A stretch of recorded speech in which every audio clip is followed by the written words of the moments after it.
आज हम जावास्क्रिप्ट में लूप्स क्या होते हैं, लूप्स के कितने टाइप्स होते हैं, लूप्स हमें कैसे यूज़ करना चाहिए, ये सारी चीज़ें आज हम इस वीडियो में सीखेंगे। तो वीडियो को एंड तक ज़रूर देखना।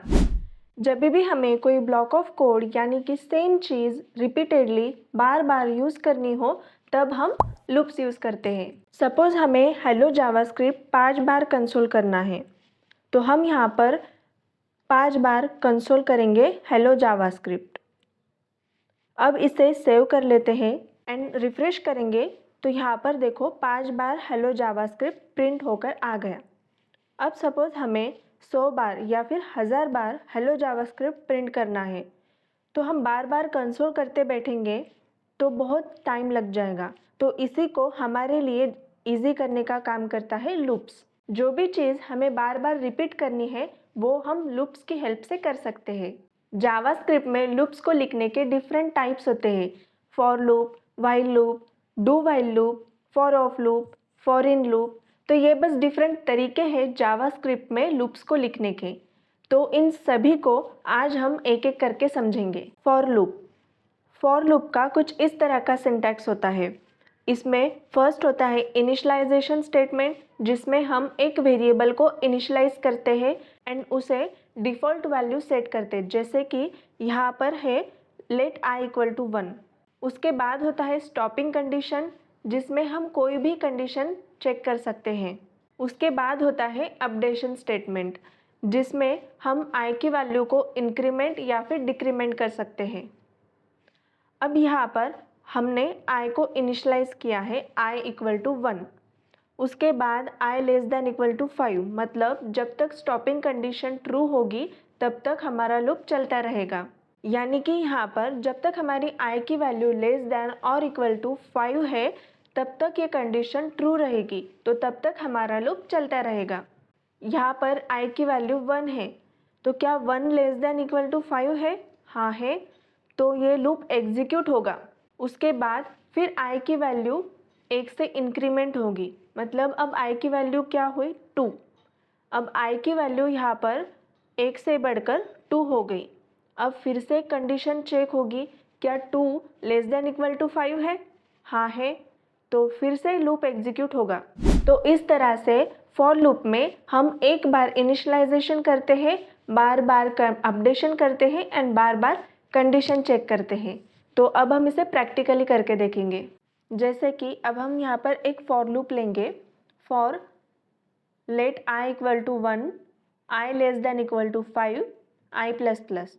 अब कर्ली ब्रैकेट के अंदर हम कंसोल करेंगे हेलो जावास्क्रिप्ट। अब इसे सेव कर लेते हैं एंड रिफ्रेश करेंगे तो 5 टाइम्स सेम ही लाइन पर हेलो जावास्क्रिप्ट प्रिंट हुआ। अब अगर हम यहाँ पर 5 के जगह 100 कर देते हैं, सेव करेंगे एंड रिफ्रेश करेंगे तो देखो यहाँ पर 100 टाइम सेम ही लाइन पर हेलो जावास्क्रिप्ट प्रिंट होकर आया। अगर हमें i की वैल्यू को प्रिंट करना है तो हम यहाँ पर हेलो जावास्क्रिप्ट को कमेंट कर लेते हैं। अब i को कंसोल करेंगे तो देखो स्टॉपिंग कंडीशन में 100 लिखा था, मतलब जब तक i की value less than equal to 100 रहेगी तब तक लूप चलता रहेगा। तो यहाँ पर 1 to 100 नंबर्स प्रिंट हुए हैं। तो इस तरह हम फॉर लूप यूज़ करते हैं। अब एक बहुत इंपॉर्टेंट पॉइंट है जो हमें हमेशा ध्यान में रखना है, वो है इनफाइनाइट लूप। अब इनफाइनाइट लूप मतलब ऐसा लूप जिसकी स्टॉपिंग कंडीशन हमेशा ट्रू होती है, यानी कि ये कभी भी फॉल्स नहीं होगा, हमेशा चलता रहेगा। तो ऐसा लूप हमें अपने कोड में यूज़ नहीं करना है। इससे हमारे ब्राउज़र की मेमोरी फुल हो जाती है, ब्राउज़र या फिर कंप्यूटर फ्रीज हो सकता है। एंड अगर हमने इनफाइनाइट लूप किसी प्रोग्राम में या फिर किसी वेबसाइट में लिख दिया हो तो वो क्रैश भी हो सकता है। तो इसलिए हमें इनफाइनाइट लूप यूज़ नहीं करना है। अगर हम इसे प्रैक्टिकली देखेंगे तो यहाँ पर हम फॉर लूप में कंडीशन लिखेंगे i equal to 1, i greater than equal to 0, i plus plus and i की वैल्यू को कंसोल करेंगे। इसे सेव कर लेते हैं एंड अब रिफ्रेश करेंगे तो देखो i की वैल्यू अपडेट होती ही जा रही है, लूप चलता ही जा रहा है, स्टॉप नहीं हो रहा। और ऐसा कुछ टाइम तक चलता रहा तो ब्राउज़र फ्रीज हो सकता है। तो ऐसा इनफाइनाइट लूप हमें अपने कोड में लिखना नहीं है। तो अब नेक्स्ट है व्हाइल लूप। तो व्हाइल लूप का कुछ इस तरह का सिंटैक्स होता है।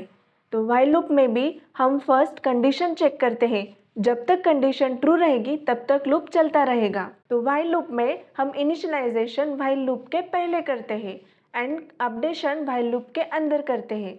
तो अब हम इसे प्रैक्टिकली देखेंगे। हमें same hello JavaScript 5 times print करना है। तो हम पहले i को इनिशियलाइज कर लेंगे, लेट i इक्वल टू 1। अब यहाँ पर व्हाइल लूप में स्टॉपिंग कंडीशन लिखेंगे i less than equal to 5। अब कर्ली ब्रैकेट के अंदर कंसोल करेंगे हेलो जावास्क्रिप्ट। उसके बाद हम अपडेशन स्टेटमेंट लिखेंगे i प्लस प्लस। अब फाइल को सेव कर लेते हैं, रिफ्रेश करेंगे तो देखो यहाँ पर हेलो जावास्क्रिप्ट 5 टाइम्स प्रिंट होकर आया।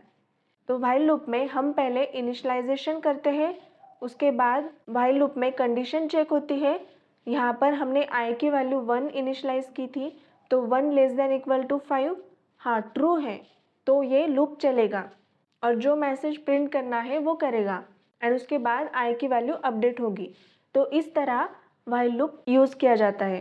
अब नेक्स्ट है do while loop. Do while loop ये व्हाइल लूप के जैसे ही वर्क करता है। व्हाइल लूप में हम पहले कंडीशन चेक करते हैं, बट डू व्हाइल लूप में हम लास्ट में कंडीशन चेक करते हैं।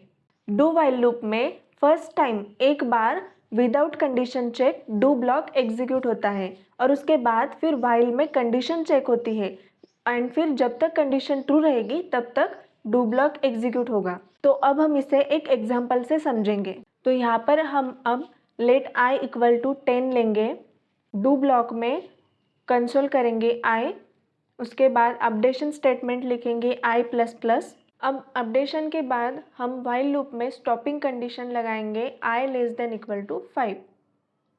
अब फाइल को सेव कर लेंगे तो यहाँ पर देखो i की वैल्यू 10 प्रिंट हुई, एक ही बार प्रिंट हुई, क्योंकि यहाँ पर first time do block execute हुआ। i की वैल्यू 10 थी तो यहाँ पर पहले 10 प्रिंट हुआ, उसके बाद i की वैल्यू 1 से इंक्रीमेंट हुई, फिर उसके बाद व्हाइल लूप में कंडीशन चेक हुई i less than equal to 5। यहाँ पर i की वैल्यू 10 थी तो क्या 10 लेस देन इक्वल टू 5 है? नहीं है, तो यहाँ पर फॉल्स रिटर्न हुआ, तो इसलिए यहाँ पर हमारा लूप स्टॉप हो गया। तो इस तरह डू व्हाइल लूप काम करता है। अब नेक्स्ट है फॉर ऑफ लूप। अब for of loop and for in loop ये फॉर लूप के जैसे ही होते हैं।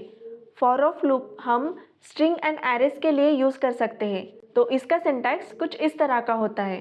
तो इसमें हमें कोई इनिशियलाइजेशन स्टेटमेंट की ज़रूरत नहीं होती है, कोई स्टॉपिंग कंडीशन लगानी नहीं पड़ती है एंड अपडेशन की भी ज़रूरत नहीं होती है। तो फॉर ऑफ लूप ये खुद से ही ये सारी चीज़ें कर लेता है। तो अब हम इसे एक एग्जाम्पल से समझेंगे। तो यहाँ पर हमारे पास एक स्ट्रिंग वेरिएबल है let str equal to JavaScript.